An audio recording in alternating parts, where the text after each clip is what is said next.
evening, everyone.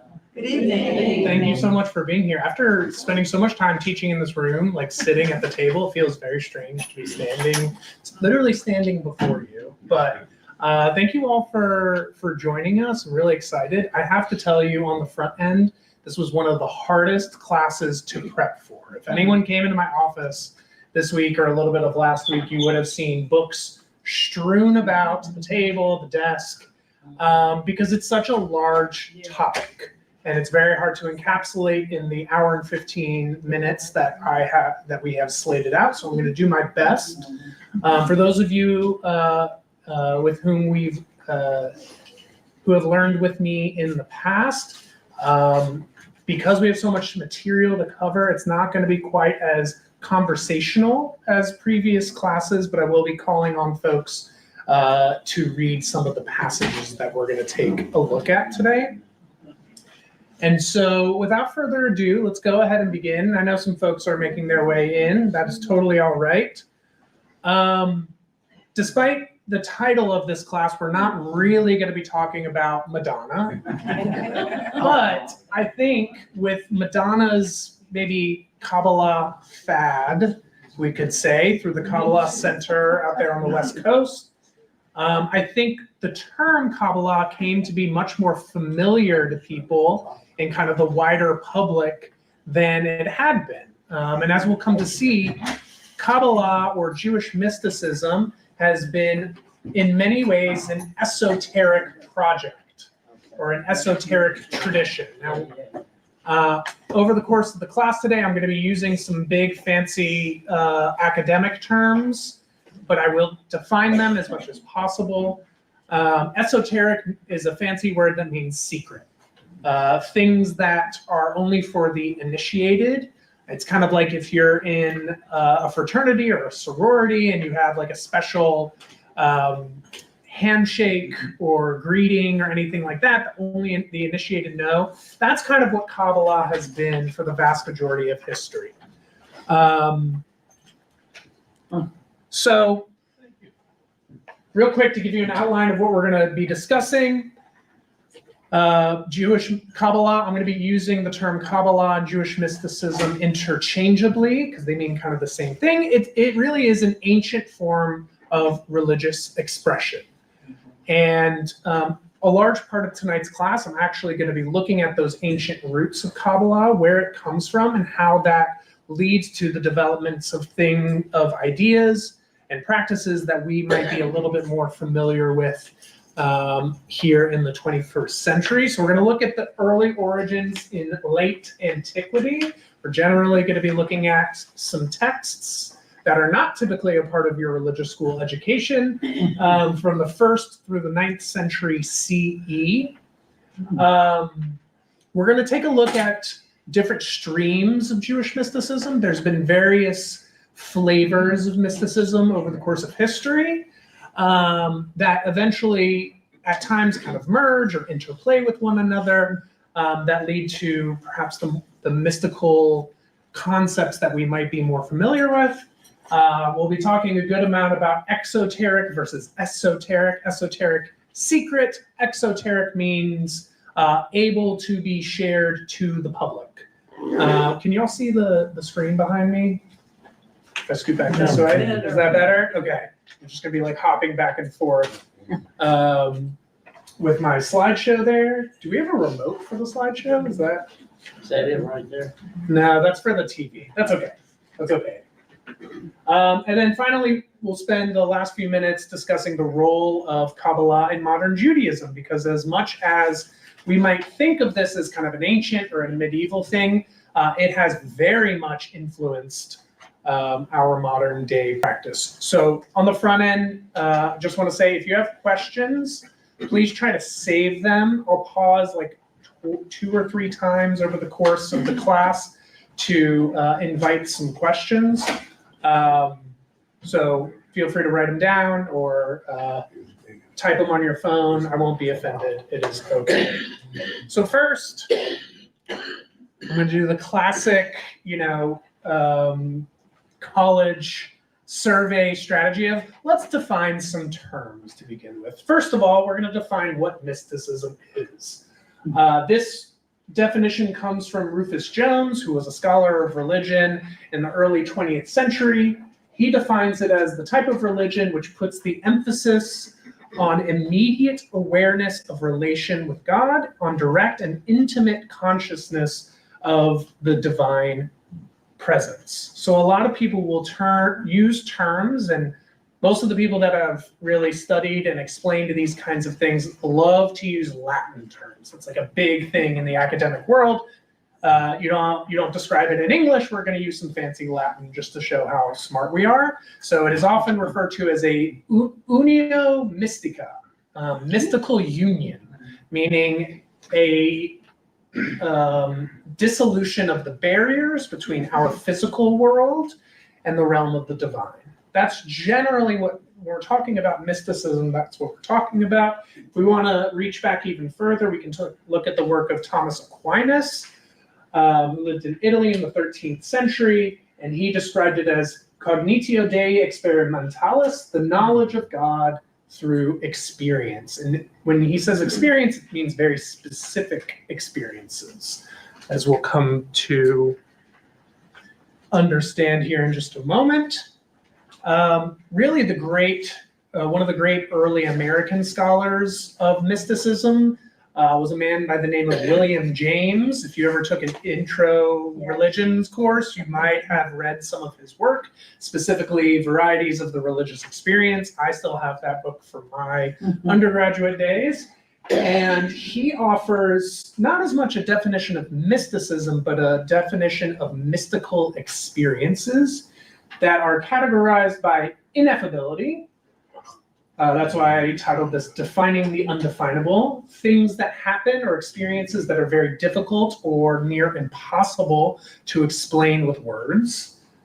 There's a noetic quality, meaning these experiences provide a unique form of knowledge or insight that goes beyond the capabilities of the rational mind.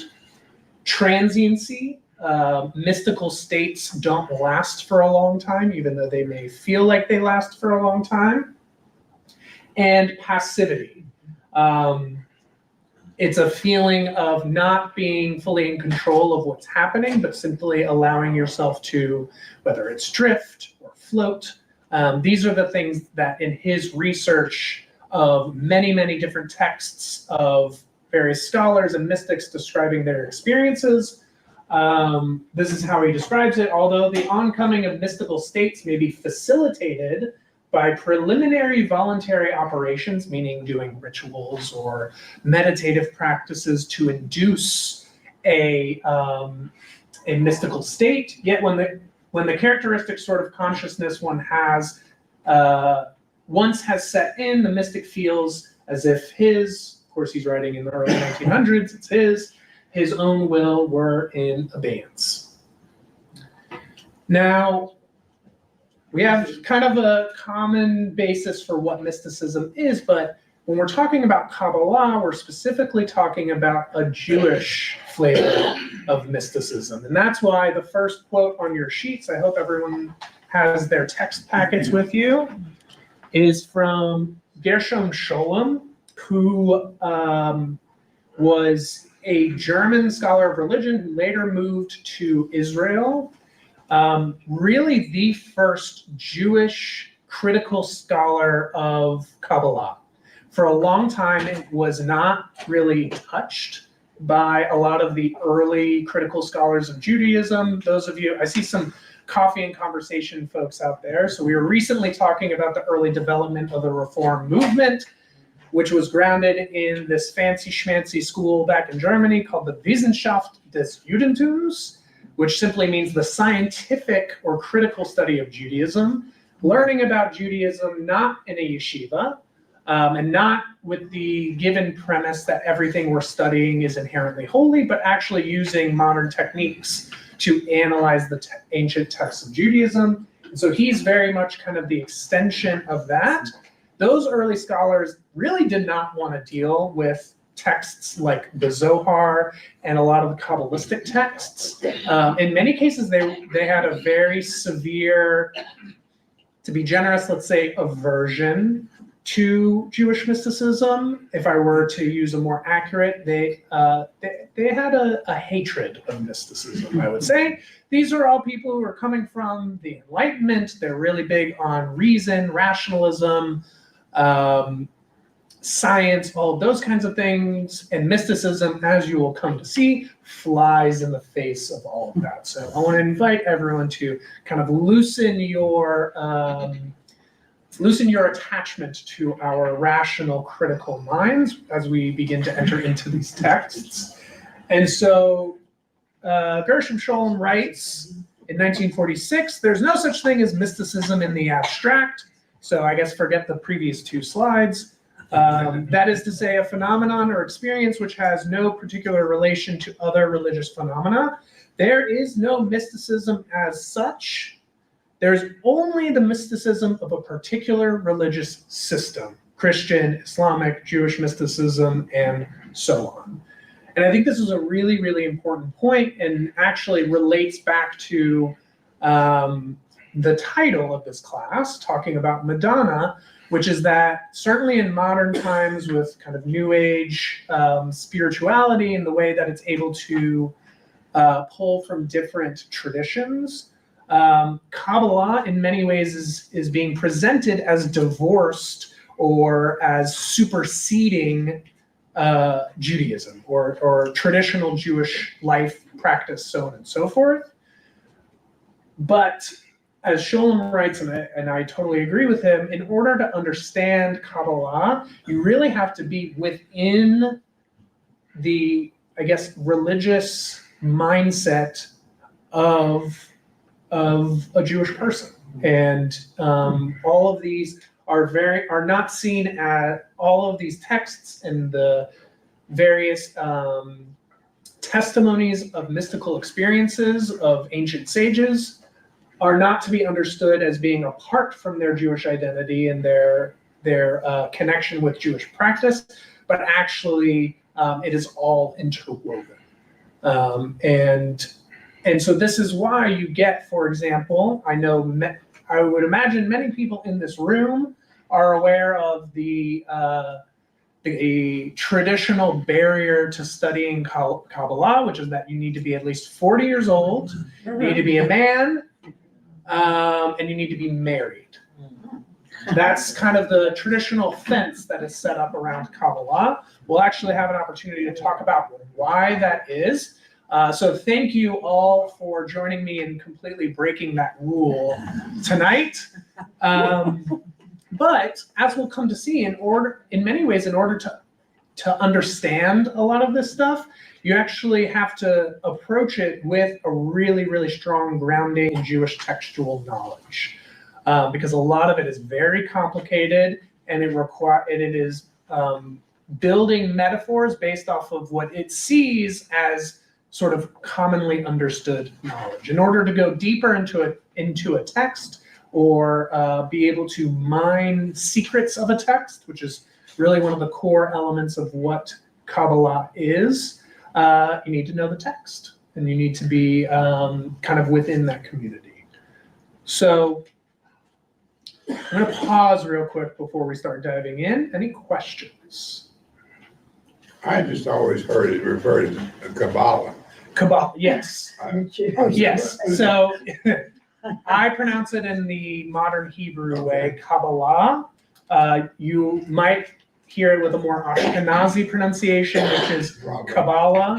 And in the world of Eastern, Central, Western Europe, the emphasis, you could say, was put on different parts of the words. That's where my dad is from. Yes. So that's why instead of Shabbat, which is modern Hebrew, you get Shabbos. So different emphasis on the words. Yes. There's a mention of the Zohar. Mhm. So the Zohar is one of the most foundational works of Kabbalah, and we're going to have an opportunity to take a look. So let's go ahead and dive in. So Kabbalah, what does the word mean? Or Kabbalah, Leonard. What does the word mean? It literally means that which is received. Actually, in modern Hebrew, a Kabbalah, and Eleanor, you can check me if I'm not correct. A Kabbalah also can mean literally a receipt. like when you go to a restaurant or a store. Is that correct? Yes, and the ability to receive. Yes, and the ability to receive. And so generally it means tradition. The idea is that this is received tradition that was passed down through the generations, stretching all the way back to whether it's Moses at Mount Sinai, or Shimon Bar Yochai, one of the Talmudic sages, or even stretching back to Abraham or Adam. So it's a broad term for mystical traditions that have been passed down through generations. As I mentioned, it is often only for the elite or the initiated, so this is not something for the general public. If we have to remember that the rabbis of the Talmud and a lot of these big texts were highly literate, highly intellectual, and very much a minority, big time minority within the general populace, and same with the Jewish population. Not everyone was sitting around and studying Talmud all day. Not everyone could even read or write. And so a lot of the things we're going to be looking at in this kind of textual universe was very much something only for the people that had the ability to interact with it and understand it. And I mentioned traditional origins stretch back to biblical times, and we'll take a look at that.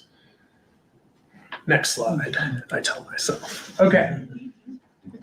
Two major streams, and this, if anyone's really curious and you want to get very academic about it, this framework was developed by Moshe Idel, who was, after Sholem, kind of the next generation of great scholars of Kabbalah. And he develops these two streams that I think is a really helpful way of understanding the different types of Kabbalah in Jewish history. The first one I've listed here is ecstatic Kabbalah, ecstatic mysticism. Of course, building on the word, moments of ecstasy, of kind of losing yourself, going back to that mystical union or communion with God. He describes it, the focus is on the experience of the individual. A fancy way of saying that is anthropocentric, meaning it is focused specifically on our experiences. Envisioning the mystical experience of the individual as itself being the ultimate good. That's what we're striving for. And in order to achieve that experience, they develop and use various techniques that are designed to induce mystical experiences. Many people you might be familiar with similar techniques without even knowing it. Is anyone here familiar with the whirling dervishes?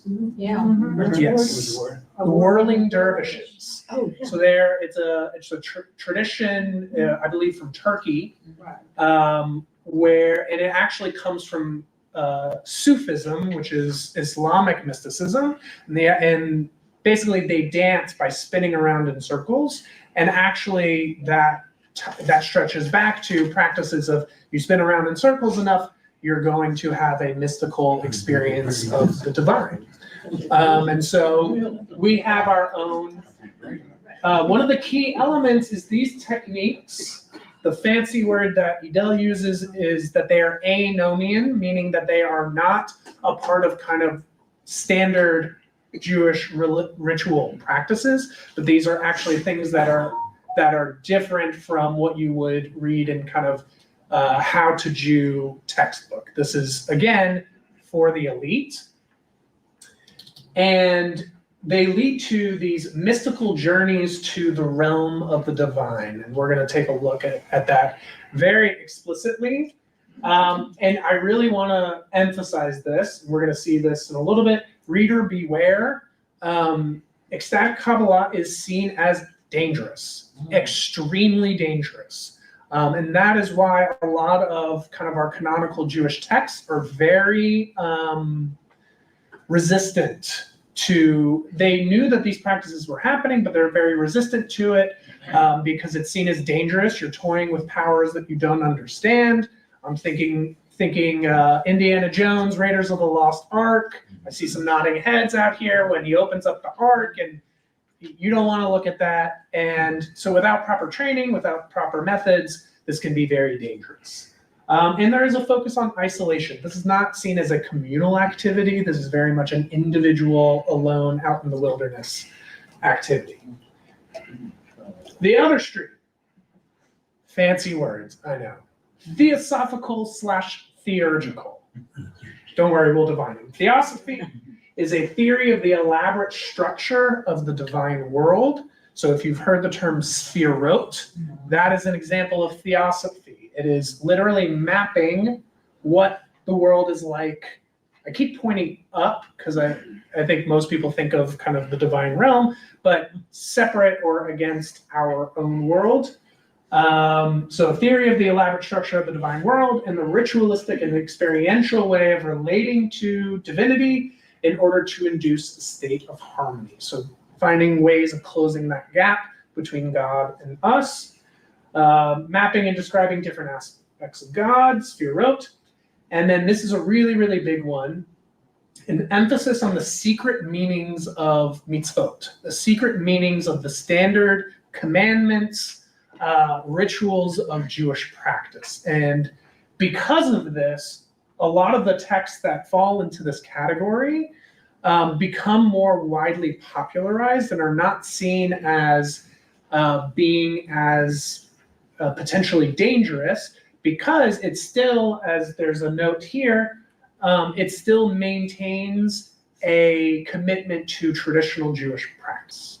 Meaning, if I know that by doing a specific breathing technique or reciting certain Hebrew words in succession over and over and over again, that I can go and have a one-on-one conversation with God, then what do I need? What do I need all of this other stuff for? What do I need Yom Kippur for? I can just go to God directly. And so for a lot of the ancient sages, mystical practice is kind of a dangerous thing because it can lead people to either pantheism, meaning connecting with God without a particular religious tradition, and it can certainly lead to heresy, which is improper belief, improper practice, so on and so forth. So I got the fancy quote there. Part of the classical rabbinic conception of the commandments could justifiably be regarded as an important rationale for the mitzvot that, among other things, helped motivate the persistent observance of the commandments by Jews. All right. Origins of Kabbalah. We're going to start with the Tanakh, the Hebrew Bible, naturally. And specifically, we're going to take a look at the prophet Ezekiel. Ezekiel is a prophet. I didn't put the dates, but think like 6th century BCE. He's a prophet living in Babylonian exile, and much of his prophecies discuss the return of Jews to their homeland. Ezekiel also begins his journey as a prophet with a crazy mystical vision. So we're going to start there because that's kind of the most ancient stratum of Jewish mysticism. Could I get a volunteer for verses 1 and 4? Yeah, Hannah. In the 30th year, on the 5th day of the 4th month, when I was in the community of exiles by the Chebar Canal, the heavens opened and I saw visions of God. I looked, and lo, a stormy wind came sweeping out of the north, a huge cloud and flashing fire surrounded by radiance, and in the center of the fire, a gleam as of amber. If you're trying to visualize it, good luck. Oh, yes. And people have drawn this out. A big trend on Instagram and social media for a little while was like sending around images of biblically accurate angels, which we're about to get into. And it's not the white things with wings that we all conceive of. Yeah, Wendy, would you like to pick it up for us, verse 5? Sure. In the center of it were also the figures of 4 creatures, and this was their appearance. They had the figures of human beings. However, each had 4 faces, and each of them had 4 wings. The legs of each were fused into a single rigid leg, and the feet of each were like a single calf's hoof, and their sparkle was like the luster of burnished bronze. They had human hands below their wings. The 4 of them had their faces and their wings on their 4 sides. Each one's wings touched those of the other, and they did not turn when they moved. Each could move in the direction of any of its faces. Everyone following? Exactly. No, exactly. There's a lot going on. Okay, for years, I taught mythology in high school. Uh-huh. This is every mythology story of every creation Mhm. that there is. Yep. And if you're thinking, hey, I didn't think Judaism was all about this, you wouldn't be the only one. And when I was talking earlier about, now this is Ezekiel, so this is a little bit different than some of the other texts we're going to look at.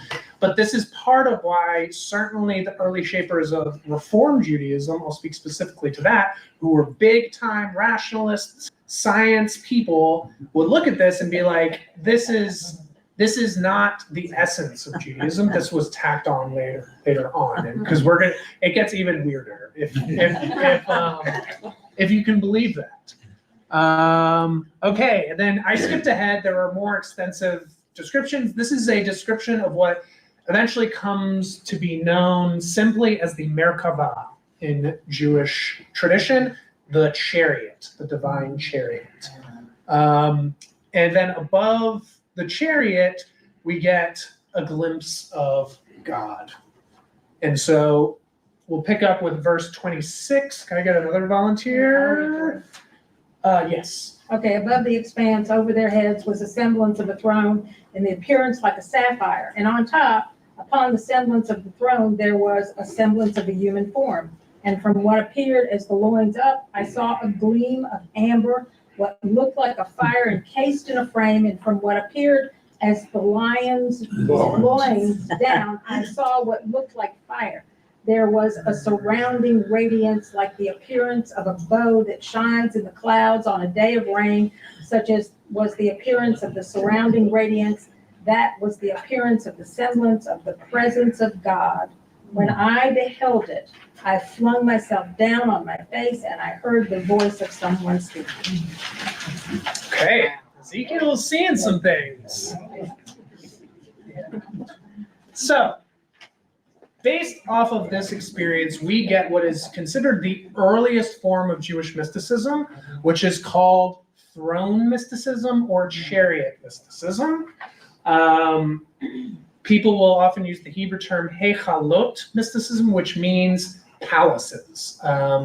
And this early literature, which certainly informs later Kabbalah, but we didn't have kind of complete texts until I'm pretty sure the last 200 years or so, really talks about and notes the journeys of a lot of ancient figures as they travel through what are described as the 7 palaces of the divine realm.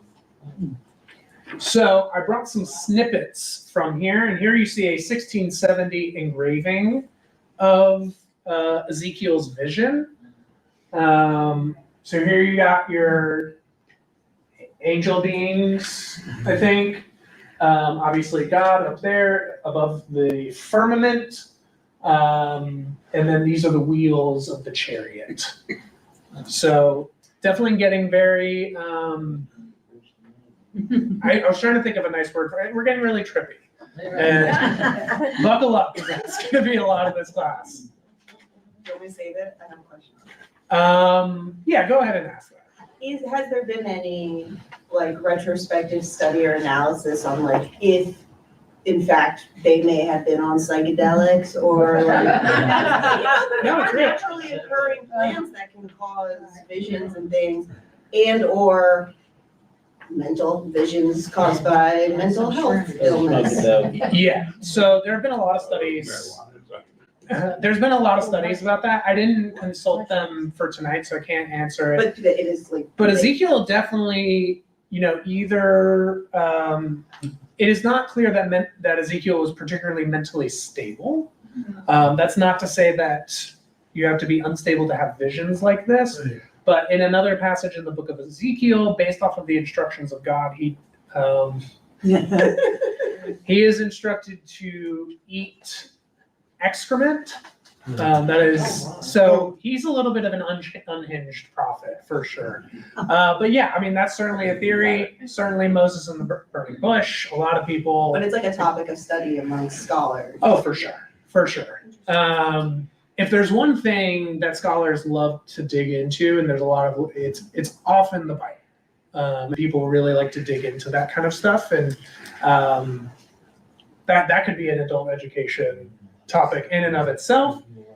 And so this early collection of teachings called Hechalot Rabbati, or like the Great Hechalot, which comes sometime between the 1st and the 9th century, we're not totally sure. This particular collection details the experience of Rabbi Ishmael, who was a contemporary of someone you may have heard of, Rabbi Akiva. And at the very beginning of the book, he asks, what songs does someone recite who wishes to behold the chariot that they may descend in peace and ascend in peace? It's actually an interesting thing. People who go on these mystical journeys are described as descenders. The idea is that actually you go down. And I think that comes from Ezekiel because he's like looking down at a river and then looks up. But as you'll see in mysticism, what's up is down and what's down is up. Very Stranger Things-esque. And just to give you a little taste of what this literature kind of looks like, Rabbi Ishmael said, when you come and stand at the gate of the first palace, remember there are 7, take 2 seals with you, 1 in each hand, those of Tutrusia, God's name, Lord of Israel, and of Surya, the angel of the presence. So it's literally describing this kind of supernal reality with a bunch of not only palaces, these different, you could say, divine abodes, mystical buildings, but also the beings that populate them. And these are the angels, as you'll see. Show the seal of Tutrusia Adonai, Lord of Israel, to those who stand on the right, and the seal of Surya to those who stand on the left. Then Bachbiel, the angel who is in charge of the gate of the first palace, who stands on the right, and Tophiel, the angel who stands on the left of the threshold, give you peace and send you forth with radiance to Tagriel, the angel who is in charge of the gate of the second palace. So certainly a very well-developed mythology of all the different angels and what their specific roles are in terms of guarding these areas. It's hard to use like a physical geographical term that are generally pretty off limits to people like us.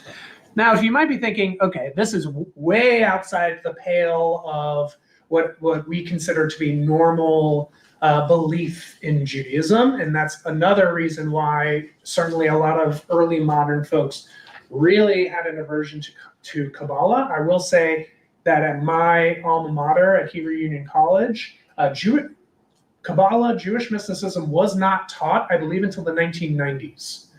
It was not taught.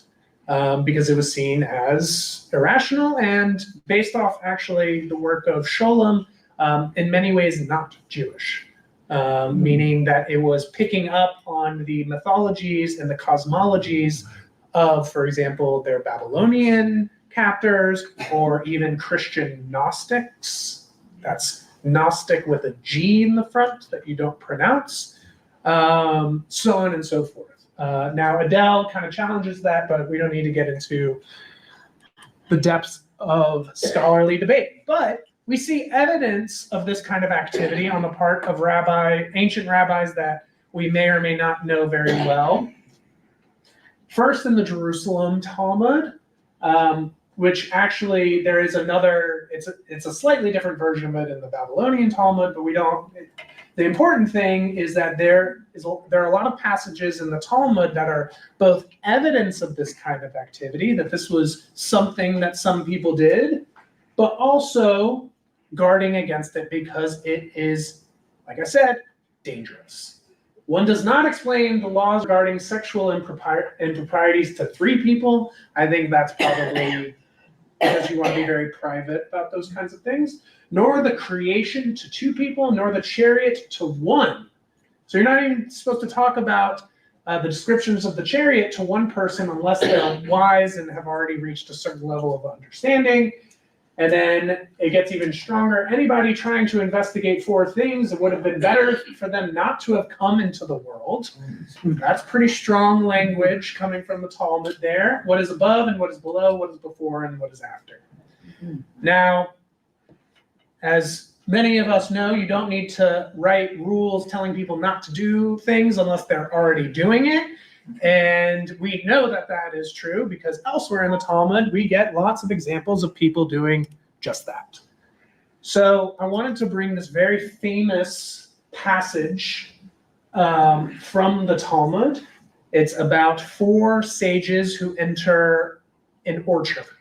The Hebrew word for orchard is a pardes. And this is a very well-known story. So could I get a volunteer to read this for us? Edward, go for it. The sages taught, or entered the orchard, contemplate the loftiest secrets of Torah, and they are as follows: Ben Azai and the Ben Zemach. Her, the other name for Elisha ben Abuya, and Rabbi Akiva. Rabbi Akiva, the senior among them, said to them, "When your arrival in the upper world, you reach pure marble stones. Do not say water, water, water. Although they appear to be water, because it is stated those who speak close them shall not be established before my eyes." Then Azai glimpsed at the divine presence and died, really. And with regards to him, the first states, precious in the eyes of the eternal is the death of God's highest one. Psalm 116. Yeah, you don't have to read the. Benjamin glimpsed at the divine presence and was harmed, lost his mind. And with regard to him, verse states, "Have you found honey? Eat as much as is sufficient for you, lest you become full from it and vomit it." After chopped down the shoots of saplings, he became a heretic. Rabbi Akiva came out safely. Okay, so one loses his mind. Another one dies. Another one becomes a full-blown heretic. It's actually so the acher. That's literally how he's referred to. Acher literally means the other in Hebrew. Is Elisha ben Abuya. If you're curious about him, he's a very interesting character from the Talmud. Amongst the ancient sages, Milton Steinberg wrote a very famous book all about him called As a Driven Leaf. I would recommend it. Ida's like pointing like, oh yeah, I have that on my shelf. Yeah. So Rabbi Akiva is the only one who comes out. And one of the things I wanted to point out in this passage is the importance of what Rabbi Akiva says. It's going to look like water, but don't say water, water. And if you remember from the previous palace journey that Rabbi Ishmael was talking about, there's very specific things you need to do to pass by certain gates. There's very specific words. And actually big parts of these texts are what we would describe in modern times as gibberish. They are collections of Hebrew letters that just kind of go one after the other that aren't, we're not totally sure that they're supposed to be pronounced out loud or inscribed on literally like seals or physical objects as talismans to guide you along this journey. So we're getting it not only in the realm of the mystical, but potentially even the realm of the magical. with various combinations of words, seem to be having a certain type of power, especially once you get into the realm of God, the world of the divine. Okay. Real quick, any questions? That was a lot just now. Can you tell me which sage you said was really interesting and had the book written about him? Yes, so that is the Acher. So if you look at the very top, Okay. you have four. You get Ben Azai, Ben Zoma, Acher. The dot beneath an H, most people don't know this unless you went to rabbinical school, actually represents the ch sound, CH. So his real name was Elisha ben Avuya, but then he becomes a heretic, so they only refer to him as the other, someone who's outside of the community. Yes? How do you distinguish magical versus mystical? Oh, that's such a good question. What was the question? Yeah, the magical and the mystical. I think it depends on where you look. From what I remember reading in preparation, one of the distinctions between the magical and the mystical is magical is an attempt to bring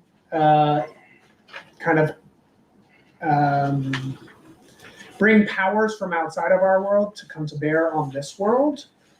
So it can be a little bit loose, but I don't think a lot of the use of magic, maybe that would be another good adult education, which is talking about Jewish magic, which is actually a thing. But a lot of mysticism has to do with more like contemplation and like what I was describing earlier, developing a close and intimate relationship with God. So not necessarily about fixing or doing things here, but more so about reaching out to what's going on generally up there. But the line is very loose. Isn't magic more against the laws of nature? Yes, magic is against the laws of nature, but also, certainly in certain points in the history of Jewish tradition, we have these things, they're called miracles, that some may describe as magic.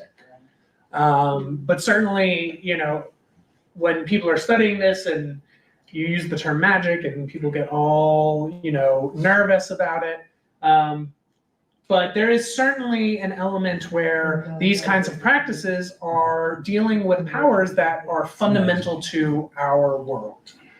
I wanted to make brief mention, because we're going to see it later, of this guy named Shimon Bar Yochai, who lived in the 2nd century CE.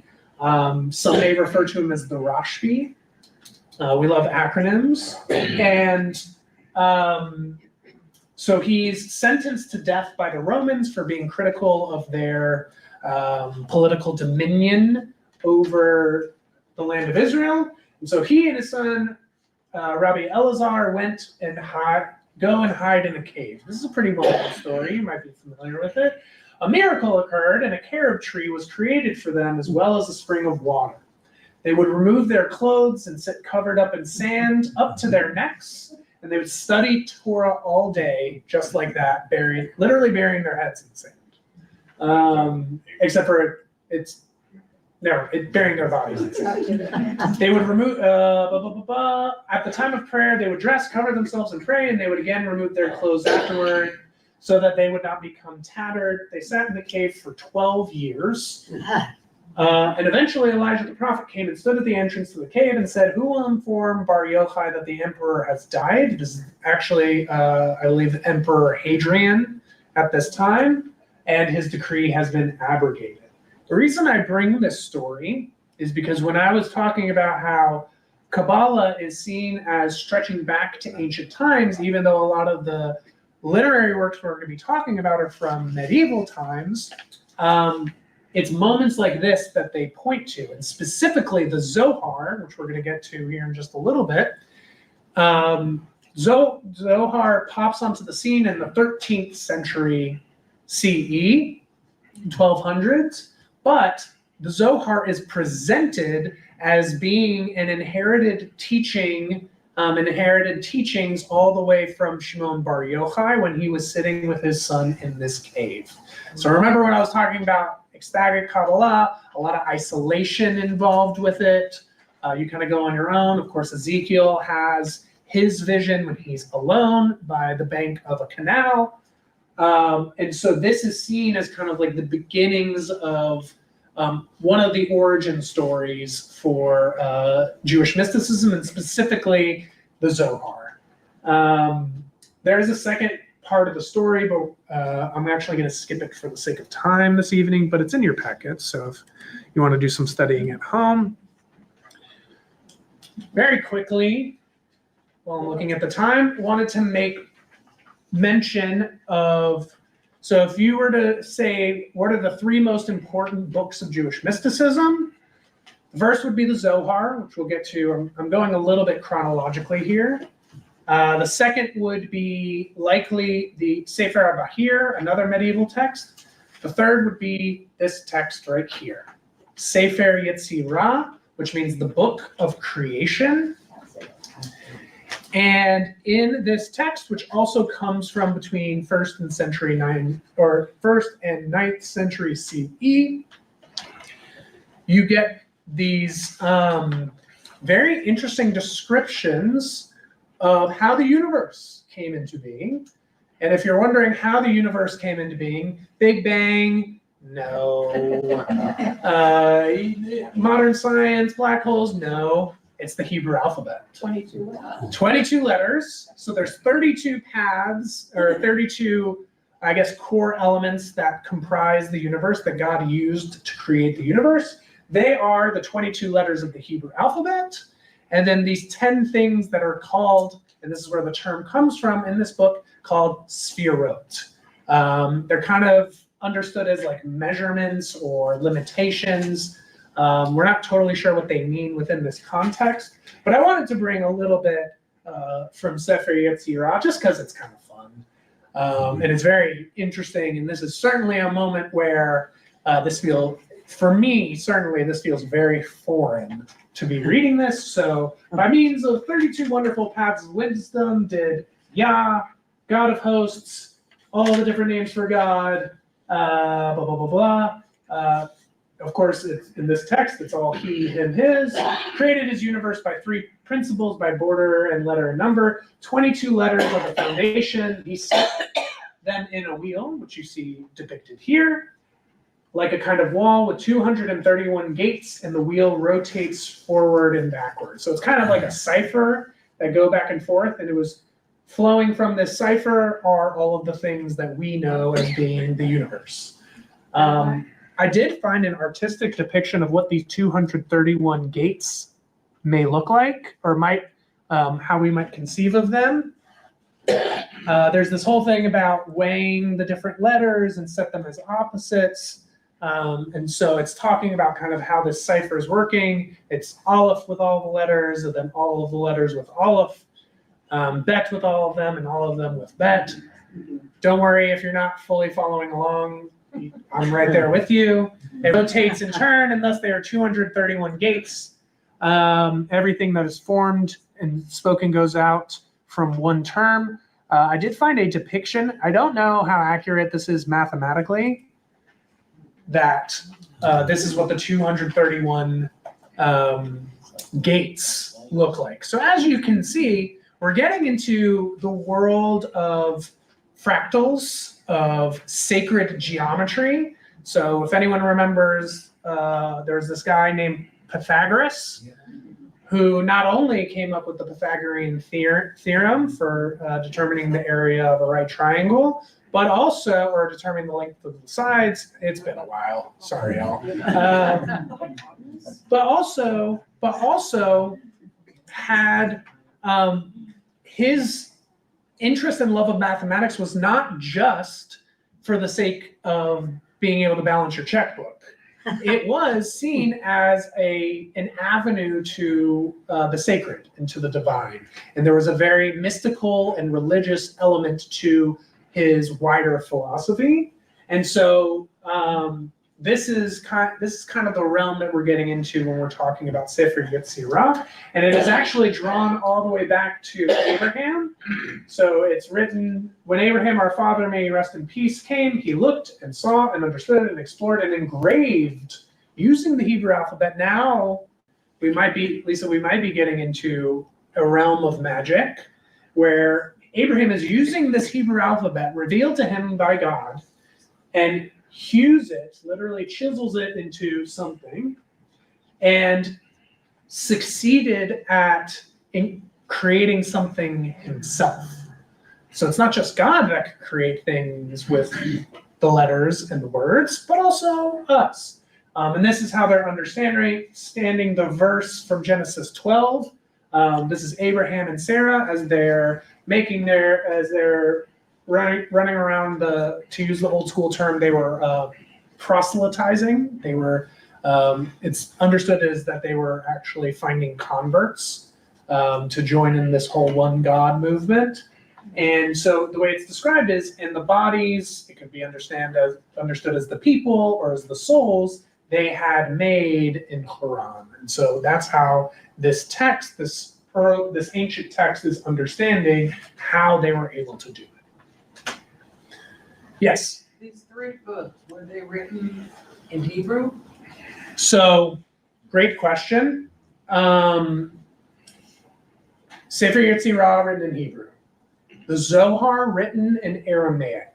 That is a blend of like Talmudic Aramaic and another type. It was kind of, I'm pretty sure it's the only text with the type of Aramaic that he used. And we'll talk about who the he is. And Sefer Bahir, I believe, is written in Hebrew. So certainly the earlier books, very much in Hebrew.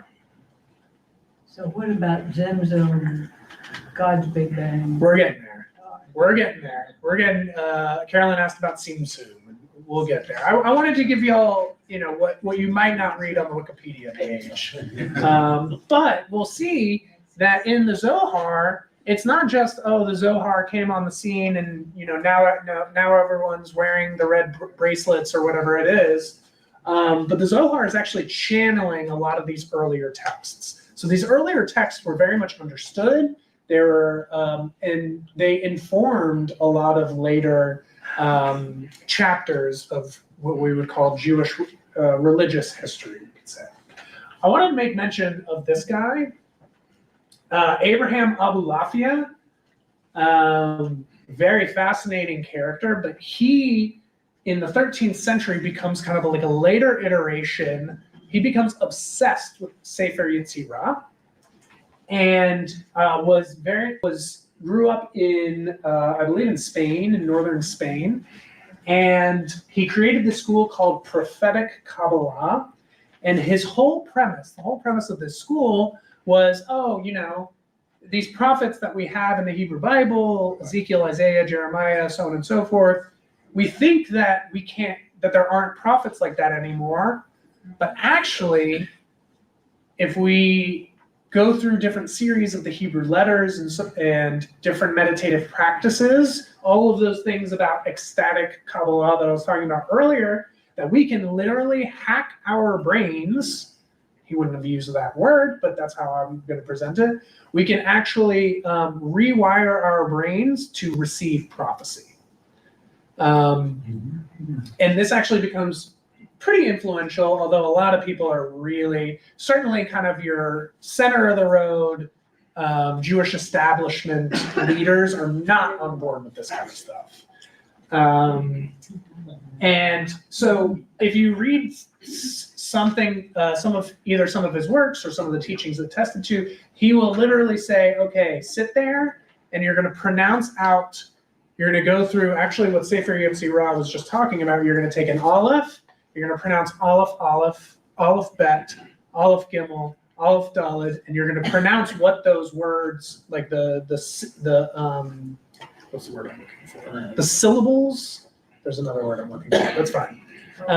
You pronounce what those letters spell out, and you go through the entire Hebrew alphabet, and then you start with bet, and you go bet aleph, bet bet, Bet Gimel, and you keep doing this over and over and over with some special breathing techniques, and then all of a sudden you are able to receive messages from God.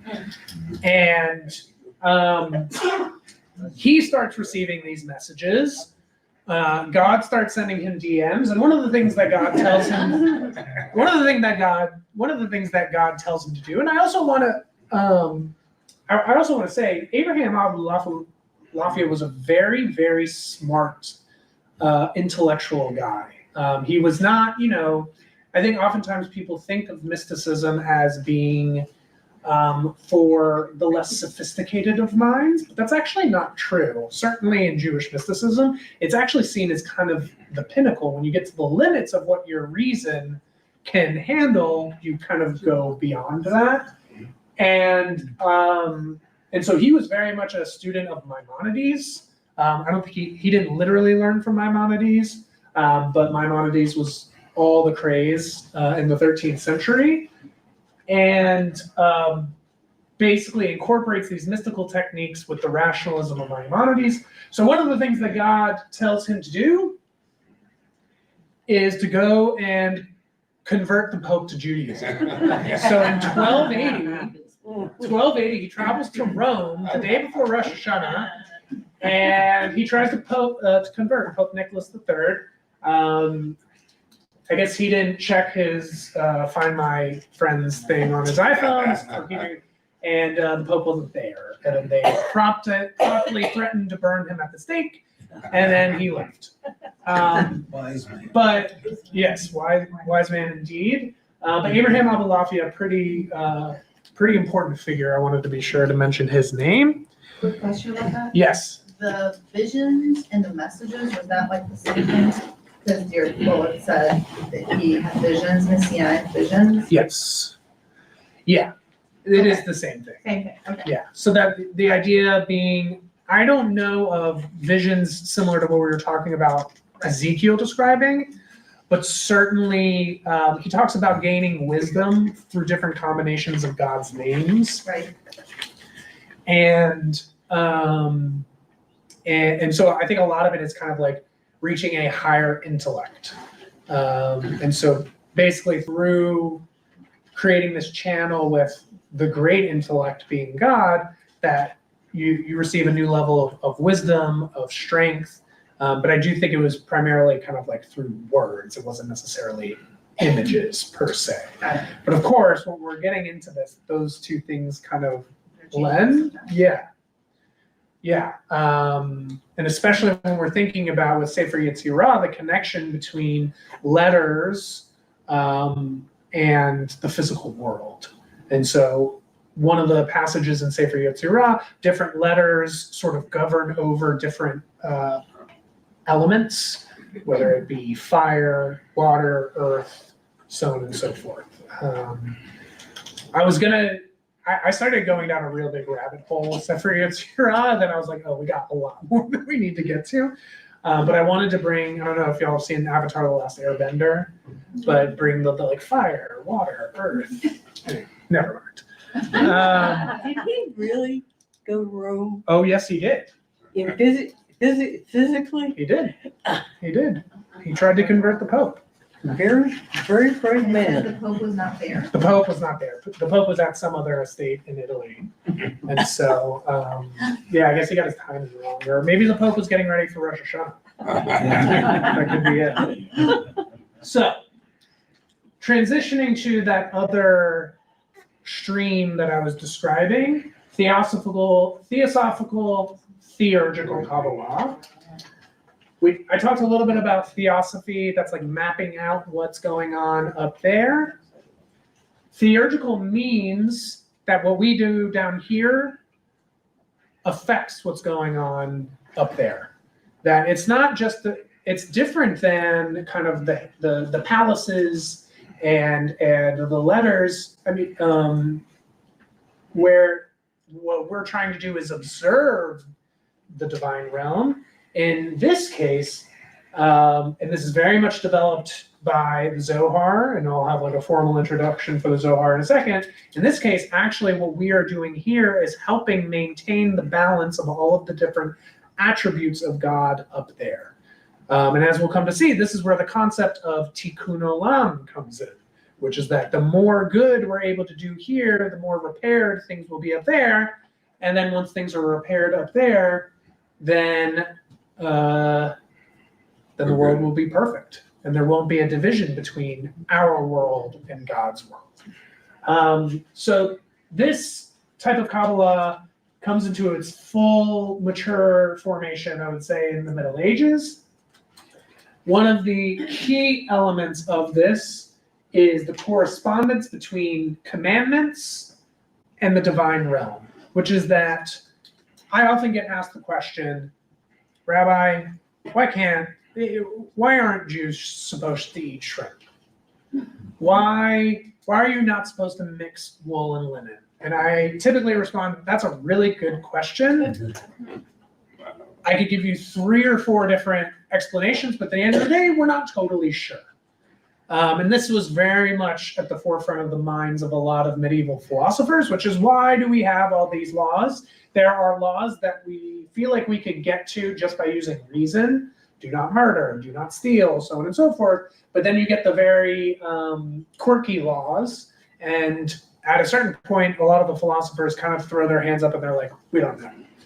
Enter the mystics, who are also philosophers themselves. And they say, you may think there's not a reason, but what you do in this world is actually affecting what's going on. And I'm going to explain to you why mixing wool and linen is actually throwing off the balance of whatever it is, or however they understand it. And then it's through this combination of kind of this higher level contemplation with everyday practice that that makes it easier to transmit to the wider public. Not everyone's going to be like, oh yeah, give me all of the names of the different angels in the heavens so I can go home and do that. But a really it allows you to deepen the explanations for various Jewish rituals that people are kind of doing every day. And I'm going to have a very concrete example of that here in just a moment. It is with this trend that we get this version of the Sefirot, which I actually was thinking about this after our Havdalah at the end of Passover, just over in the courtyard. The best way to think about the Sefirot is a champagne tower. Do people know what I'm talking about? Yeah. Champagne towers. The idea being, this is the highest realm. These are the different vessels through which divine energy are, you could say, filtered through. And so it all goes in here, and then it gets distributed and kind of cascades down, and then this lower realm is where we are. That's like the simplest way. We'll get a little bit deeper into it. The Sefirot, as I mentioned, originate with Sefer Yetzirah, the book of creation. Gershom Scholem defines these Sefirot as manifestations that are either part of the divine structure or directly related to the divine essence, serving as its vessels or instruments. The idea being that God's self, in terms of like supreme light or supreme intellect, we can't interact with that. We live in a limited reality. And so there are these various vessels that channel the energy that is being produced by God, and forming kind of the more limited reality that surrounds us. Okay. I wanted to give this example. I'm actually, how much would we have? Yeah, I'll give this example. I think it's a really lovely passage. Just to give you an example of what I mean when I say theurgic Kabbalah, meaning what we do here affects what happens up there. This is a perfect example. So this is a teaching from Rabbi Chaim Vital, who was a student of Rabbi Isaac Luria, who develops a new trendy form of Kabbalah we know as Lurianic Kabbalah. And he has this really beautiful teaching I wanted to bring. Could I get a volunteer to read this one? Yeah, Judy, go for it. I assume it's the only one Yes, that's starting up there. Okay. Yes. When a person weeps and sheds tears for the death of a righteous person, they also cause tears to be shed on high. And as well find it said, and as we find it said, as it were, of God, the eternal God of hosts will call to weeping and mourning. Isaiah 22:12. This is God saying that I long for the act of the lower entities, as by their weeping below, they cause my head to be as waters and my eyes a fountain of tears. Jeremiah 9:1. May they do so, and thereby I may also weep for my dead. So really, really powerful thing, which is showing the connection between us here and God there, and this interrelationship between God, the creator, and the created. That it's not just kind of a top-down approach, I have all the power, you do what I say. It's actually an approach of I need you in some way or another. And I think that's one of the brilliant elements of Jewish mysticism, is a way of showing us this relationship between God and humanity. Finally, we have arrived at the Zohar. I know you've been itching to get there. This is a copy of the title page, the first printed edition of the Zohar in Mantua in Italy in 1558. So the Zohar pops onto the scene 1270 CE. As I mentioned earlier, it's traditionally attributed to Rabbi Shimon Bar Yochai, but scholars believe it was really the work of Moshe de Leon, who was a Geronese, meaning from Gerona in northern Spain. Thank you, KT, for confirming that, which was really a major hub of Kabbalistic teaching. And he writes this thing called the Zohar. Now, when you're talking about these types of attributions, you could get really down the rabbit hole of, well, maybe it was simply the divine working through him, and so it really was Shimon Bar Yochai. We're not going to go into it. The simplest way to describe what the Zohar is, it's kind of like a mystical novel. It's telling the story of Rabbi Shimon Bar Yochai and all of his buddies, who just so happen to include Elijah the prophet and various other folks from the Bible, going on a journey where they're going to learn more about Torah. Remember, hiding in a cave, 12 years, so on and so forth. And it's woven through with a commentary on the Torah. Its intention is to probe and to reveal the deeper secrets of the literal Torah text. It is organized by Parsha. And as I mentioned earlier, it's written in a pretty odd Aramaic. I think I had some key takeaways here. So the key takeaways from the Zohar, emergence, when I gave you that map earlier with all the different sefirot, that's really coming from the Zohar. And the people who expand upon the ideas in the Zohar, one being Isaac Luria, who is a 16th century mystic and scholar. A key element is viewing history in cosmic terms, meaning it's not just a recording of events, but it's actually a recording of the interplay between all of these divine realms, meaning sometimes God's attribute of mercy is stronger than God's attribute of justice, and so there's an imbalance, or vice versa. And that's how you can explain why things are happening in the world. There is a prevalent theory that Jewish mysticism, as it becomes really developed in Sfat in the 15th and 16th centuries, gains the prevalence that it does primarily as a response to immense trauma, meaning the expulsion of Spanish and Portuguese Jews in 1492 and 1493, and the mass immigration. That's how a lot of them end up in Sfat.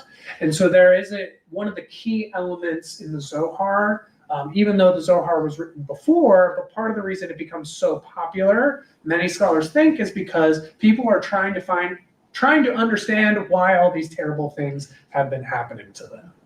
And one of those reasons is potential imbalances in kind of the divine realm.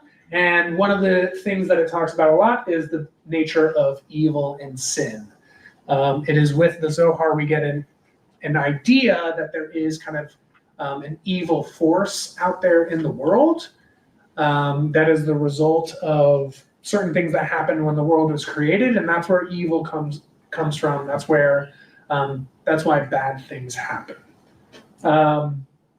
Wanted to make mention the Zohar in many cases is a very erotic book. This is, I think, also part of the reason why there is that fence of being 40 years old and married, because there are a lot of passages in the Zohar, and I will be very honest, I am no expert in the Zohar. It is not something I have studied at length, but there's a lot of sexual descriptions in it, and I brought an example of some of the Zohar that kind of talk about that. And then also it has a detailed description of the Jewish version of reincarnation, a cycle of souls, which is alluded to in other commentaries, specifically the commentary of Nachmanides, but it's in the Zohar where it gets a little bit more of an explanation. Okay, we got 5 minutes. Wow. So I'm going to walk through this passage.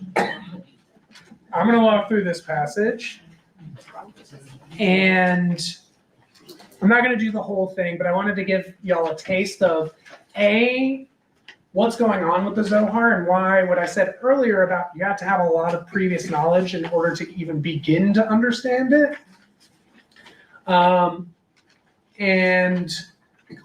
And it's actually going to be a really good transition into how we see Kabbalah in our modern day practice. So this is the very, very beginning of the Zohar. This is Book 1, Chapter 1, Introduction.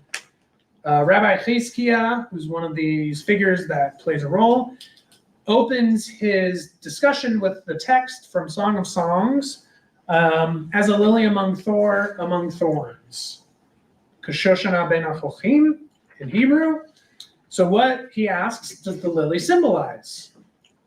Answer, it symbolizes the community of Israel, the people of Israel. As the lily among thorns is tinged with red and white, so the community of Israel is visited now with sometimes with justice and sometimes with mercy, red and white. As the lily possesses 13 leaves, so the community of Israel is vouchsafed 13 categories of mercy, which we chant in front of the Ark every Rosh Hashanah and Yom Kippur, the 13 attributes of mercy. And for this reason, the term Elohim, mentioned in the first verse of the book of Genesis, is separated. So Genesis begins Bereshit bara Elohim, and at the beginning, God, or in God's beginning to create the world. 13 words later is the next mention of Elohim, of God, and that represents those 13 categories of mercy. The second mention of Elohim is separated from the third by 5 words. We go 5 words. So we did 13 words, and then 5 words later. Another Elohim is represented by the 5 strong leaves that surround the lily, symbolic of the 5 ways of salvation, which are the 5 gates. If you're confused, so am I. But of course, it goes on to explain things a little bit more. This is alluded to in the verse, I will lift up the cup of salvation, 5 ways of salvation. This is the cup of benediction, which has to be raised by 5 fingers and no more, after the model of the lily, which rests on 5 strong leaves in the shape of 5 fingers. Thus, the lily is a symbol of the cup of benediction. So if you have ever been in someone's home and they are making Kiddush on a Friday night and they hold the cup like this, that's why. Oh. It comes from here, yeah. Shoshana means rose. In biblical time, it means rose and lily. But the lily doesn't have the That's thorns true. and doesn't That's have true. the 5 leaves around it. I'll file this with Safari. Just to help ease the confusion. For sure. So the reason I brought this text from the Zohar is to show it is not for the faint of heart. It is not easy to study this. And on the one hand, it becomes super, super influential. On the other hand, it's not a very accessible text. And I think that's a good encapsulation of Jewish mysticism as a whole. On the one hand, it has these core elements that I think we can latch onto. On the other hand, a lot of it is kind of mysterious, secretive, and in many ways very advanced. In order to understand a lot of passages from the Zohar and a lot of these biblical texts, you have to have a lot of knowledge to be working with. And so that's why even for me, because even though I have a title of rabbi, it's not always the easiest thing. I got to sit there and parse through everything to even get a semblance of what's going on here. On the last page of your packet, I included a really lovely description of how this guy named Isaac Luria builds from the Zohar.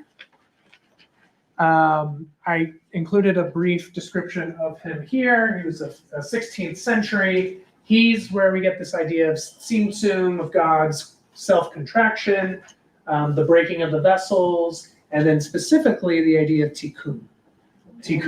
And it's a mending of our reality that will then mend the reality on high. And this is where we get the notion of tikkun olam.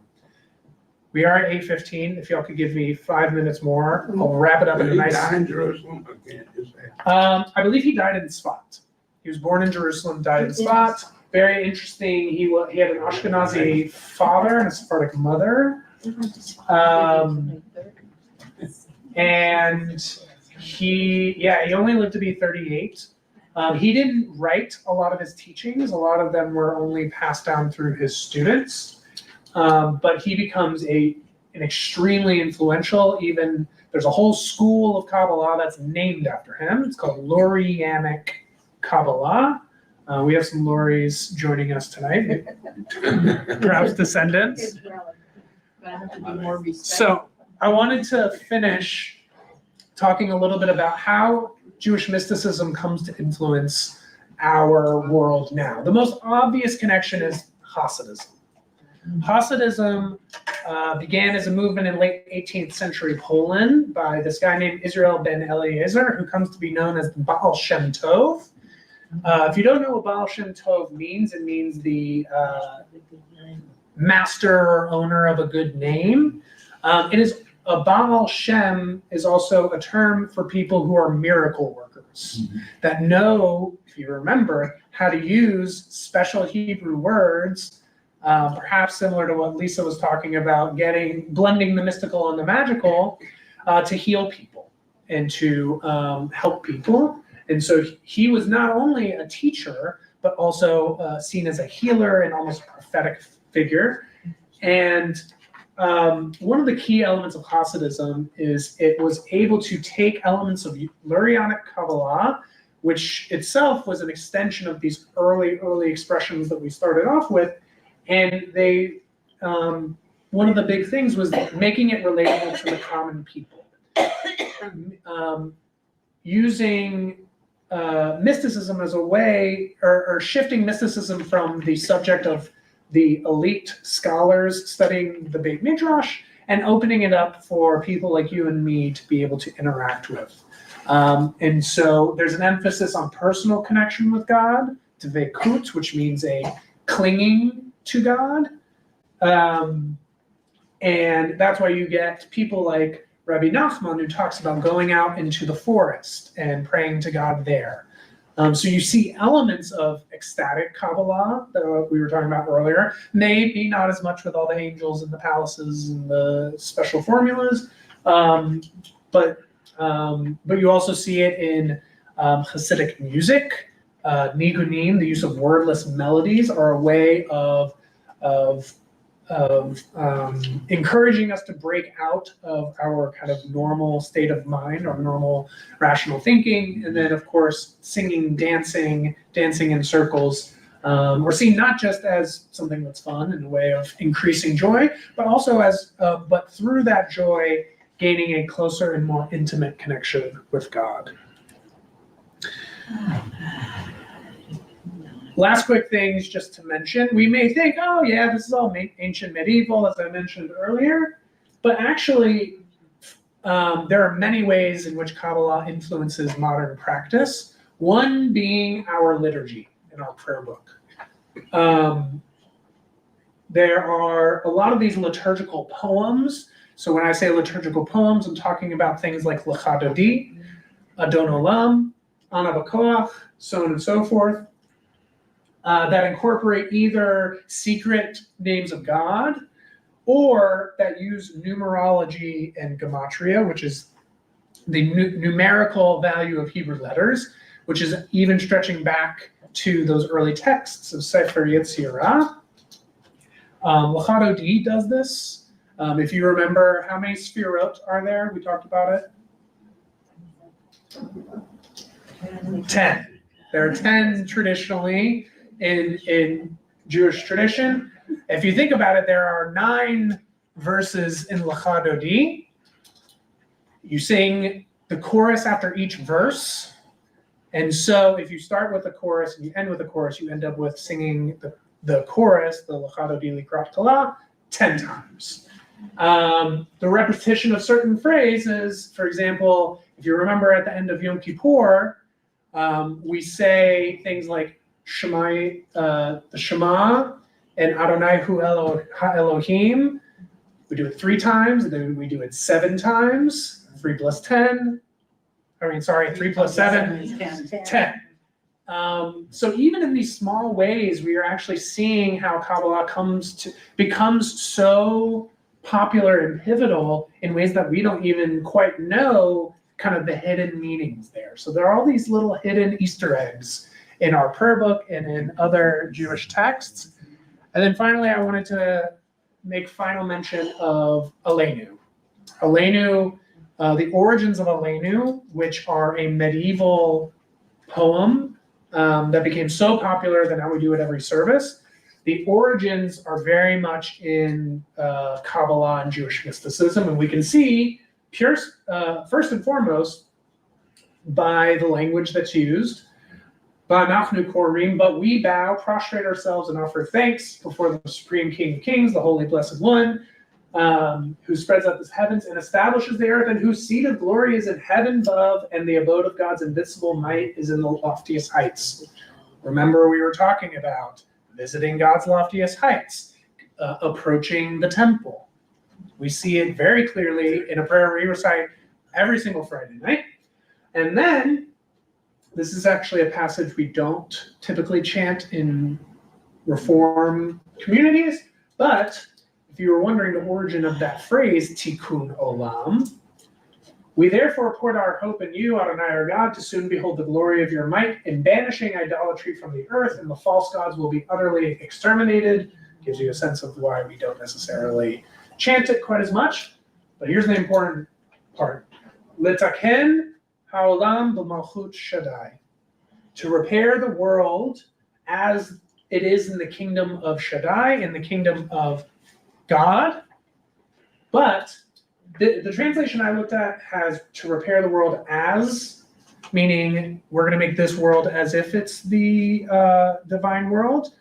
But I've always understood it as in, meaning through what we do here, it actually affects what's going on up there. And so we get the theurgic playing a role. So, everyone's singing along to Aleinu or Lecha Dodi or Adon Olam. We probably don't even realize it, but we're actually engaging in mystical practices without us even knowing it. Finally, key takeaways. This is nothing new. Kabbalah is nothing new, despite the Kabbalah Center and all of that kind of stuff. As you can see by me going almost 10 minutes over and zooming through all this stuff, Kabbalah is not just like a simple, trendy kind of thing. This is an immense and very diverse collection of literature and of practices. And it still influences today, and there are modern practitioners of it. And although it was reserved elite throughout much of history. It is certainly now as many things available to all of us. And, it certainly encouraged us to step outside of our 21st century worldview and place ourselves in the minds and hearts of our ancestors. And in that way, I think it's a very special element of Judaism. And I want to thank all of you for sticking it out with me late into the night. And please be sure to check out the next in our series will be July 9th, where Emily is going to be teaching a session talking all about camp and the musical developments that came from the modern camp movement. So if you have wondered why there's acoustic guitar in pretty much every Reformed synagogue when there used to be an organ, come check out Emily. And you're not gonna be here for the 50 years. I will not see you. My roommate from Home Best, was the assistant director of the home and then director of Black House. And I was also. Bernard Danzig,